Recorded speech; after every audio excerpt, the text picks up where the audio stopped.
P24 news Gujarat. Surat શહેરમાં police van પર હુમલો કરનાર યુનુસ ખાન ઉર્ફે ટેણીનો પોલીસ રિમાન્ડ મળ્યો છે।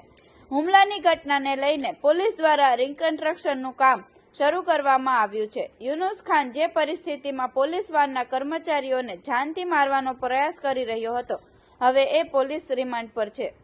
પોલીસે તેને અને તેના સહયોગી વ્યક્તિઓને ગ્રીલ કરવામાં આવ્યા છે અને કાયદેસરની કાર્યવાહી શરૂ કરી છે। તે કાયદેસરની કાર્યવાહી માટે બંને પંચોના મજા સાથે ઘટના સ્થળે જઈને વિશ્લેષણ કરી રહ્યા છે।